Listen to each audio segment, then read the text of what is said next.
that's a big plot point, is that Debbie Reynolds dubs Gene Hagen's voice for the movie. Nothing can keep us apart. Our love will last till the stars turn cold. But in that scene, the movie inside the movie, it's actually Gene Hagen voicing Debbie Reynolds as Gene Hagen. Well, this is some Inception shit. That's what I was right here. Yeah. So this whole scene where Debbie Reynolds is sitting there like mimicking her lips, right? And doing that. That's Gene Hagen. That's her actual voice. Interesting. Whoa. Nothing can keep us apart. Our love will last till the stars turn cold. So she got to do both voices. Wait. How long has that top been spinning on the table? What's happening? Making stuff is hard, especially in the entertainment world when there are millions of dollars on the line. And we are going to talk about these disastrous, never-ending, and sometimes dangerous productions. This is The Shit Show.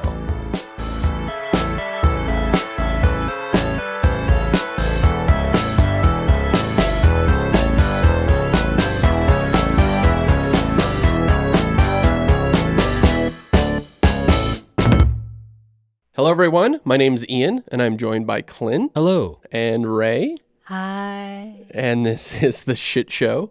Last week, we discussed The Good Dinosaur and how the cast had a complete overhaul. And we could talk about actors who have been replaced in the middle of the film, which happens to lots of people. And I'm going to hold off on that topic for a little later. And instead, talk about a really weird rabbit hole I went down about actors who were dubbed in their movies. Should we explain dubbing? Oh yeah, what is Ian? What is dubbing? You're probably the more qualified person to do this, to answer this question. What is dubbing someone? Oh yeah, sure. So dubbing is also sometimes in the biz hair flip called automatic dialogue replacement, or ADR. And usually it's actors going in and re-recording their own voice because maybe there was a sound issue or it was hard to get sound. Like this happens very frequently in movies with helicopter scenes because you cannot hear people over the sound of a helicopter on set. So they will go in a recording booth and loop their lines. It also is done with foreign films where like it's a movie that was produced in a foreign country, but it has English speaking voices. Like you all probably seen like old Japanese movies that do this that like look junky. Yeah. So yeah, that's what dubbing is generally. Dub, dub, dub. About this, one time I went to a movie. It was a terrible film, but I went in. I had a small part in it, and I went in and I thought something was odd when I came on, onto the screen. I sounded weird, and I was there with my family, a very, very proud moment, and they dubbed my voice. What? And it wasn't in a foreign language. It was an English film in English. So I swear to you, and it was this, I was told, and I swear, this was a note from the producer when I inquired after, that I didn't sound intelligent enough. I swear. And who they replaced, I'm like, then replace me with someone with like a proper British accent or something. They replaced me with some like very high pitched, Really? That doesn't sound intelligent. Are you allowed at that point to knee someone? And it was in a the groin? Steven Seagal movie. It was Steven Seagal? You're kidding me. No, he didn't do it, but it was a Steven Seagal movie, and I didn't sound intelligent enough. Wow. The most famous is probably David Prowse, who played Darth Vader in the original trilogy, Star Wars trilogy. And if you watch original footage, he has a Bristol accent. So he has this very strong, English accent. Can you demonstrate what that sounds like? No, you can. Come on to tear this ship apart. I want those plans. It's really weird. It's like a very high-pitched British accent. Yeah, it's very strange. Yeah. And it doesn't fit him at all. And obviously... Pip, chitty-o, like that. Yeah. If this is a consular ship, where's the ambassador? I see you've constructed a new lightsaber. I don't know. I think I would watch this. I probably would too. It's really weird. So that's like kind of a famous example because he was obviously dubbed by James Earl Jones. Was he not told about it too? So I have conflicting reports on this. and I'm not sure which one's real because Prowse is kind of goes back and forth on it. And so rumoredly, Prowse was very mad about this because he didn't assume that was going to happen. And he stopped learning his lines on Empire Strikes Back and Return of the Jedi. Wait, so was he the guy in the suit? Actual suit, yes. He was Oh, he's the like pasty white guy. Oh, Yes, 100%. yes. Okay. Yes. Well, that tracks. Yeah. So and so he was rumoredly he was just talking gibberish on set. And so the other actors would have to say their lines back at him like they were actually having a conversation. Well, that's fun. Yeah. Yeah. Okay, question. Why? Okay, so they make the first movie and they're like, this guy's voice is the worst, the literal worst. Okay, we're going to dub him with James Earl Jones. That sounds great. Why did they hire him again to be the guy in the suit on 2 and 3? His body language, I guess. Body language and for more like for a continuity Oh, you sake. mean like that? Like, well, he's in a giant fucking suit. right, but like James Earl Jones is significantly shorter. So And larger. Yeah, and rounder, Yeah. more robust. Yes. But like, just put any old dude in the suit. I what I'm saying. If you watch they probably just paid him the same amount of money. We're like, all right, cool. But well, like, if you look at especially- Hayden Christensen in the suit and you just instantly go, that's an imposter. Yeah. Like he just looks like a little kid in the suit. Okay, Yeah. but also he's a terrible actor, Yeah, so true. that's part even of it. even behind a mask, Right. with no dialogue. Yeah, Yeah. because I'm just if he was being a pain in the ass and doing gibberish on set, just put a different kind of suit. Yeah, it's kind of strange. And together we can rule the galaxy as father and son. I love. However, so the conflicting side of it is he also gave an interview where he said that they forgot to get him to redo his lines in a booth, and it was too expensive to fly him out to L.A., and so they just cast James Earl Jones.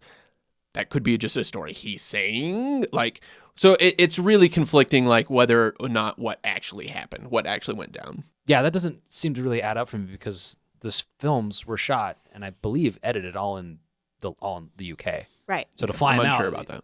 What's that? Yeah, I'm not sure. I mean, that's I think because it's not Leeds, England. That's where Harry Potter was. But I can't remember. Libsyn. No, that's Somewhere a team. around That's there. Birmingham. Yeah, and That's a team. yeah. London, Stratford upon Avon. I'm just gonna start naming British cities. Norwich. I don't know. Anyway, Greenwich. So the next one, Geoff East, he played young Clark Kent in Richard Donner's Superman in 1978. So not only did he have to wear a fake nose and a wig to look like young Christopher Reeve, okay. he was dubbed by Christopher Reeve. Well, that makes more sense though because yeah, 'cause it's the Christopher same- Reeve was Superman. Yeah, exactly. It's the same Right. character. Like it kind of made sense. He didn't know that was going to happen. Oh shit. And so he gave an interview to supermanhomepage.com. Sure.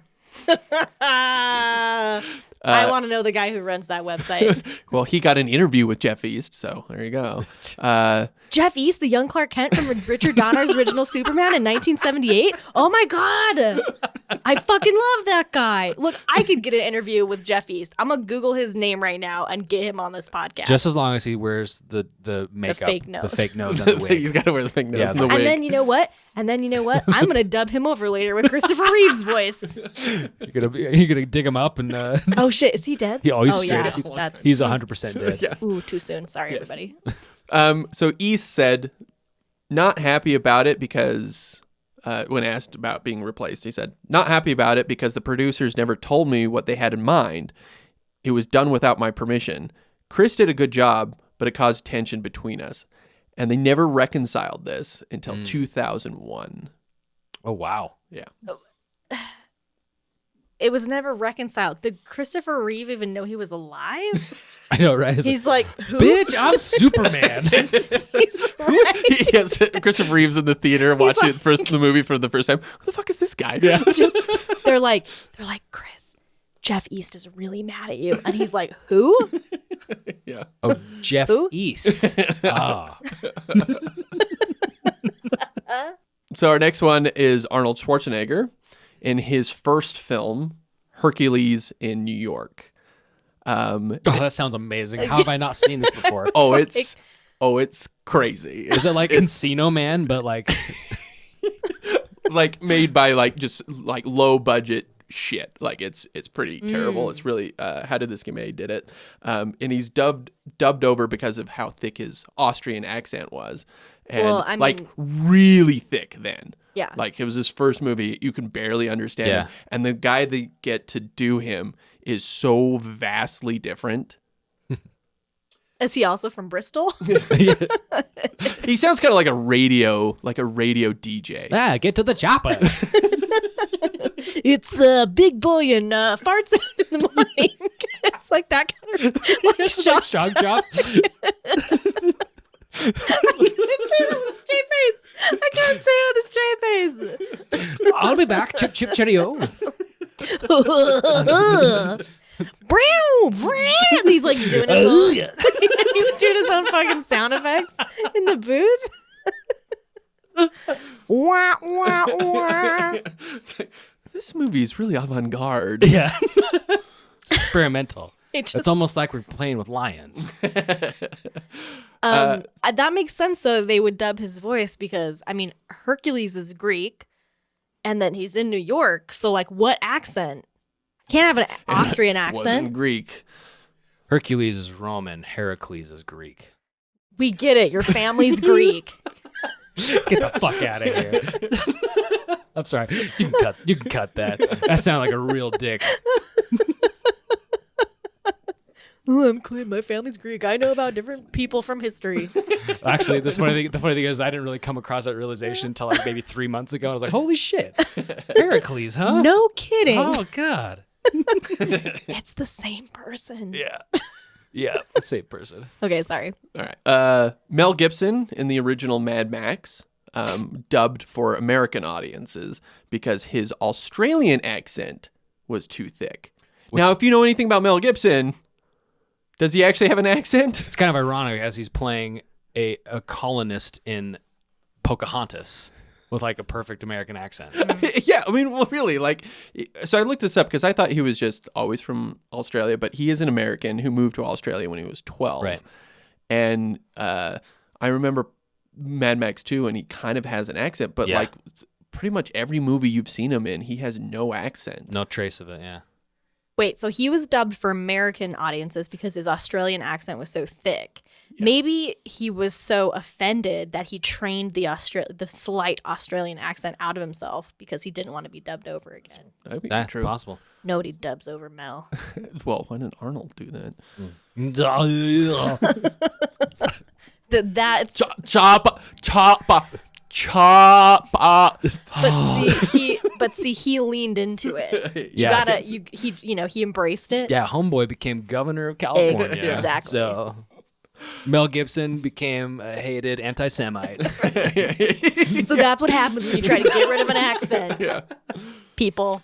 Sam J. Jones in Flash Gordon, the original Flash Gordon movie. 1980 something? Yeah. So Okay. yeah. But he was really something. It's a good year. That was the best year. he was Sam Jones was like Clash with the producer. Like he was a dick on set. Mm-hmm. Like he picked fights all the time. He thought he was just a hot shit, but he just brewed trouble all the time. And he so when they needed him to dub his lines, he wasn't around to fix them, like do some ADR. Oh, so yeah, right. Yeah. And so according to him, he's about half of him is actually in the film. And there's a whole documentary about him called Life After Flash, about how arrogant he was and how it ruined his career. And he's very aware that he shot himself in the foot. Yeah. He's in a new Walmart commercial playing Flash Gordon. Just milking it. Yeah. And they dubbed him over. So they just got a guy. They're like, okay, you're half the movie, but these ADR, these loop lines, we're just gonna go find a guy who sounds like you. Yeah, like apparently, as far as I know, it's very close. Huh. Yeah. They should have called that movie Clash Gordon. Am I right? That was good. we gotta get a soundboard in the studio. Andy McDowell from Groundhog Day. Yes. Yeah, sorry. You're like, yes, I know. Yes. No, I know about this one, so I'm excited. So, Greystroke, The Legend of Tarzan, Lord of the Apes. That's the full title. That's a long title. 1984. It's no Roar. It's no untitled Tarzan movie. Christopher Lambert plays Tarzan in it. And Raiden. in the same movie. Just all leading up to that. Mashups. This was Andie MacDowell's first movie. Rumoredly, I can't confirm this, she beat out Glenn Close for the role of Jane. She was this close. Yes. But this Glenn Close. She was this Glenn Close. But then, in the final film, she's dubbed by Glenn Close. That's so interesting. That's so that's crazy. A sick burn. Yeah. So she's given some interviews about this, which is kind of interesting. It makes it really sad. MacDowell then recorded the sound of Tarzan's mom giving birth. So she found out that she was going to be dubbed, and then they were like, "Oh, can you come in and just do some like screaming and stuff like that?" That's like salt in was, the wound. Yeah, and like insult to injury. Shit. So as she says, it was like an out of body experience. You know when you want to cry and you have that feeling in your throat? I had that. I could barely speak. It was devastating. Aww. Yeah, Poor like Andy. that was just like, but it's her first film, so she's like, Yeah, I'll that just, sucks. I guess, yeah, right, whatever. Yeah, how do you feel about after that? Like, well, okay, I guess maybe I wasn't good enough to actually use my own voice. Like, Yeah, there's probably like that's- a period of like where you're spiraling and like imposter syndrome and like, am I actually good enough? Yeah, so the director Hugh Hudson, gave an interview about it. I didn't really want to have a Southern accent, and she wasn't a trained actress. Later, I had the unenviable task of telling her we were going to revoice her with Glenn Close. She didn't like it. A terrible blow it was. But as a result, she went and took acting lessons, and she became who she became. Also, he's trying to be like, well, it's really, I'm the one who's responsible for her success. Is that? Yeah, kind of, right? Like He's like taking credit for Andie MacDowell's acting career. yeah, like kind And of who's just, this guy? What has he done? What's he done? I Hugh don't know. Hudson. He's the J.K. Hudson? Simmons in Whiplash to Andie MacDowell's Miles, what's his name? What a- Miles Teller. What a dick. Like pushing her to, I don't know, is that a good analogy? I don't know. I was what just you impressed. said. I was just impressed that I could come up with those names so quick. That was Jesus a good. Christ. That was a good analogy. MacDowell has never talked to Glenn Close about it. Oh, that must be really awkward. Yeah. When they Yeah. have all those like acting. They've met a couple times, but they've never talked about it. Interesting. Eva Mendes in Exit Wounds, which is this. This was not her first movie. It was like her fifth, right? This is a classic Steven Seagal DMX action movie. Classic. American classic. Wait, what Seagal are- is America's Steven- sweetheart. Steven Seagal and the rapper DMX. Oh, I was like, what do all those words that you just said mean? I mean, I understood Steven You Seagal. don't. I mean, I own a Steven Seagal, but you have the DMX version, right? Yeah. It's upgraded. Okay, so she's It's a Steven Seagal DMX BMX mashup. Just on tiny bikes, the tiniest bikes, just going off sick jumps. Right. I'd watch that. Ponytail in the and wind. it would Yeah. still be a stuntman for Steven Seagal. Right. She's dubbed by an unknown actress who's like super high pitched. Ooh. And she found out at the premiere sitting next to her parents. So she was all excited, like, I'm in this bigger movie, like I got into a big movie. And found out at that moment, the producer told her later that she didn't sound intelligent enough. What? Whoa. Okay. An unknown actress? Like, does it say in the credits, unknown actress? Nobody, like, it's unlisted, Uncredited. uncredited. So So it she's just still says Eva Eva Mendes, Mendes. but it doesn't. Oh, or did like someone who was mixing just like accidentally like bump their elbow on like a pitch shifter, and they're just like, "Ooh," just didn't tell anybody. it's like those Casio keyboards are like, like you hit the wheel Yeah. on the side. Some guy was like eating coffee, drinking coffee, and eating a donut, and just blah, spilled coffee all over the soundboard. I like Well- it. Keep it. Yes. She sounds more intelligent that way, a lot more high pitched. That's Okay, how I like my intelligent women to sound.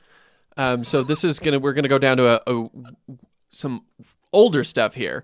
Marni Nixon. She was the singing voice in multiple musicals.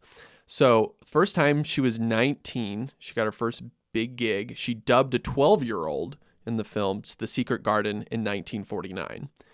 Then she dubbed Marilyn Monroe in Gentlemen Prefer Blondes in 1953 for one phrase in the song Diamonds Are a Girl's Best Friend. I was gonna say, I feel like I would know if it was suddenly not Marilyn Monroe's voice. It's But just one line, these rocks don't lose their shape. Okay. Producers wanted to dub all of Monroe for the movie, and she said no. So she did one. Yeah. You don't tell Marilyn Monroe what to do. You don't dub Marilyn. Listen. Yeah. JFK did. Ooh. Sit.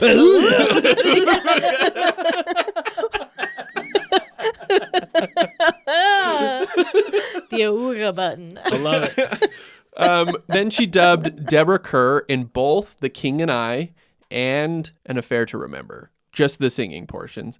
She also did it for the original Cheaper by the Dozen, Boy on a Dolphin, which is a movie. What? Wait, did she dub the boy or the dolphin? That high pitch, she's got to hit those high notes. Yep. That's what she did. That's better dolphins. Oh, I mean, thank you. these movie titles back then, and the other ones were Pepe and Gypsy. Mm. Oh, I've heard of Gypsy. Yeah. So she also dubbed both Natalie Wood and Rita Moreno in West Side Story She was both voices? for their singing. Yeah. Right? My mind is blown. Yeah. I have to go watch West Side Story yeah. now. Natalie Wood was not told about this. So she also found out at the premiere. Jeez. That's really She dubbed awkward. Audrey Hepburn in My Fair Lady. All right. Her singing My Fair voice. Lady, yeah. Also singing, just the singing. That's what. Yeah, she was just always the music person. And then she made her first on-screen performance as Sister Sophia in The Sound of Music. There you go. Okay. I mean, I guess like dubbing over someone of singing voice kind of makes sense because if you're like, listen, I'm a good actor, can't sing for shit, Yeah. you're welcome to have So someone it happens, dub yeah, it you. happens So in she animation told- all the time. Yeah. She told, yeah, exactly right. Yeah, a lot of Disney movies do that. She told the LA Times, Hollywood wanted recognizable stars, and the fact that a lot of the stars couldn't sing was only a minor inconvenience to the big producers. They were usually Sure. only a single or double threat. Yeah. They were only 3/4 of the EGOT. Yeah. Or wait, no, half of the EGOT. Half the EGOT. Next one is Nikki Van der Zil, and she was a voice actress in the following Bond movies: Dr. No, From Russia with Love, Goldfinger, You Only Live Twice, On Her Majesty's Secret Service, Diamonds Are Forever, Live and Let Die, Man with a Golden Gun, and Moonraker. Yep, those are all Bond movies. Yep. You listed them. And she revoiced almost every female in those movies. For real? She did every Bond girl, like the villains, the Bond girls. Yeah. Even Pussy Galore. I don't know if she did Especially Pussy Pussy Galore. The only one she didn't really do was Moneypenny, but Okay. she does like all the Bond, like the Bond villain girls and all the females in the background. Like, What? yeah, Okay. That's 3/4 of Bonds. I feel though like this actually says a lot about the way that women are portrayed in Bond movies. It's yeah, like, absolutely. Yeah. Oh, they're very sexist. They're all absolutely. they're replaceable. They're all the same. They Yeah. don't have their own. It's just one. It's every woman is just one woman. They're objects to be Yeah. looked at. Yeah, and one of them was Jane Seymour in Live and Let Die. Oh, yeah. But it's just like, isn't it crazy? It's like every time, if you were a big Bond fan that goes between Connery and Roger Moore, and it's just like, yeah, I love these movies. I don't know about those girls, but they just sound so good. Like, Did did you ever notice that? Yeah, I didn't. I'll tell you right now that maybe that's just tells more about me than Yeah, anything but, else. I mean, but- how would you know? But I don't know if she's doing that much. I haven't watched any of those movies in a long time. Like if she was doing like very different accents. That was my question. Is she just doing her same voice, or is she actually like changing her voice? It's like, yeah, I'm assuming it's like different because it's like a Russian woman and then a British woman. Like, kind of Well, now I'm switches it up. impressed by this person. What's her name? Nikki Van der Zil. Okay, I'm gonna go look her up later, Mm-hmm. and then I'm gonna watch every Bond movie. No, I'm yeah, gonna note all the Oh. inconsistencies, and then we're gonna talk about it later. yeah, those. All the sexism. Yeah, no, there's tons. I tried to watch Dr. No like a couple years ago. I'm like, holy This is boring. This is not good. Not. I feel bad about being a man right now. This is not okay. Yeah. Connery smacked some women a lot. Yeah, no, and he Those- does it and unapologetically too. Yeah, like for a while there, I was like, oh yeah, Sean Connery, he's a cool dude. Like he, is aged really well. And then like you hear about like, oh yeah, I'll slap a woman. Like, Yeah, like in oh, real life he shit. said that. Yeah, yeah. And I'm not going to apologize for it. Like, wow. Well, I mean, if bitches get out of line. Mm-hmm. Okay, so if this is Can you imagine? permission. Can you imagine it as the only female on this podcast if I was just like, yeah, that makes sense. Yeah. Mm-hmm. I'm on Connery's I side. mean, sometimes I don't shut up. I need to be put in my place. Yeah. No. I got a fresh one for you right now. Nope. Doctor, no. Doctor. Don't worry, women. I got your back. So if this Hey, all I got their back too. What the hell? you're not an ally. Okay, if this is all sounding like the plot of a movie, do you guys Yeah, Singing in the Rain. Singing in the Rain? Okay, right? So Singing in the Rain is all about how like sound starts coming into movies. Oh, the Talkies, talkies. right? Yeah. And they're invented. And Jean Hagen, her character, they find out like when they put her on audio, she has that really annoying, And I can't stand him. yeah, That's the right. annoying I squeaky remember. voice, right? Okay, so that's a big plot point is that Debbie Reynolds dubs Jean Hagen's voice for the movie, but in that scene, the movie inside the movie, it's actually Jean Hagen voicing Debbie Reynolds as Boy. Jean Hagen. Well, this is like some Inception shit That's what I was right just, here. yeah. So this whole scene where Debbie Reynolds is sitting there like mimicking her lips, right? And Yeah. and Shit. doing that. That's Jean Hagen. That's her actual voice. Interesting. Whoa. So she got to like do both voices. Wait. How long has that top been spinning on the table? What's happening? Oh, that's just my my top prop that I just bring with me everywhere. Topprops.com.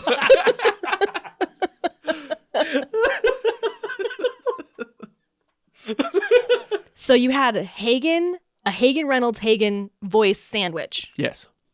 Damn. Is that And crazy? it was just for that scene, right? Yeah, as far as I know. Okay, Yeah. it wasn't for the whole film because like Oh. that'd be insane if like Hagen dubbed Debbie Reynolds.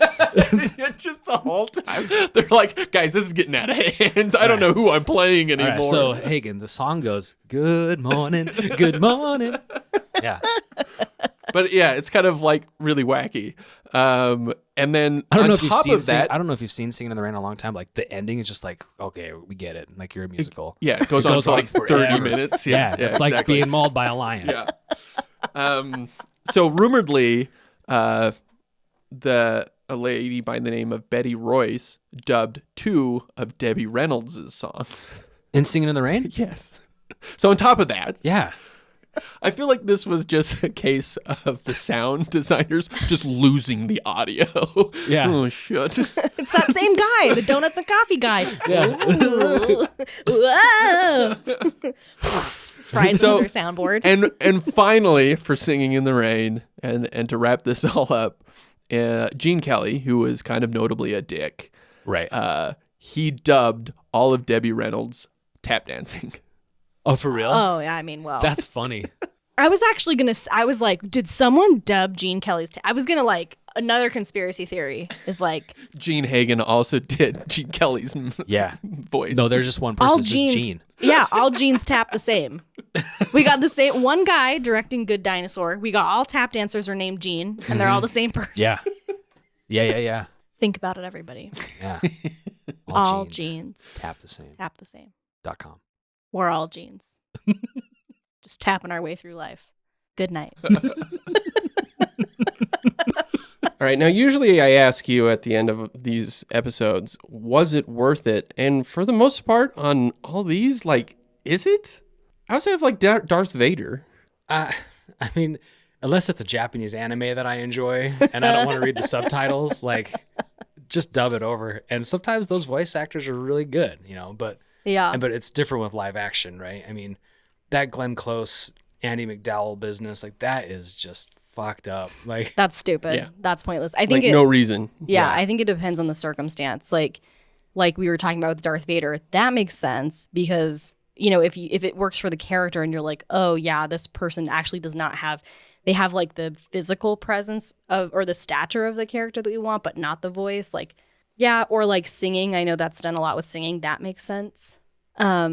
But yeah, otherwise if it's just like, I don't like the sound of her voice. She sounded annoying. I didn't like her accent. then That's don't stupid. cast her in the first place, Yeah, bro. fucking like do Yeah, it. yeah. Like, wouldn't that be part of the process? It's what casting directors are for. Yeah, it's like, you know what? She's not, you know, she's got the look, but she doesn't really got the voice. Like, okay, Yeah.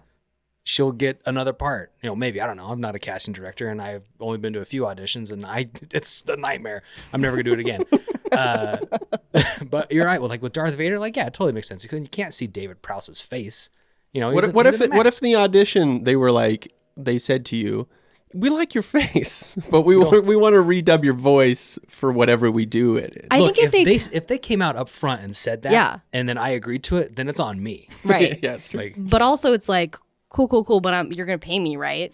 yeah, you're gonna pay me. I think it depends on like what level of acting you are too, right? Yeah. And how big your ego is. I'm just doing it for the exposure. Yeah. Was Like- that my porn star voice? Your porn voice is Foghorn Leghorn. I'm just doing it for the exposure. I see, boy. I'm just doing it for the exposure. Like it down there. Let me be the judge of that. I'm tired of the same old faces, the same old things. Like it down there. Let me be the judge of that. I am tired of the same old faces, the same old things.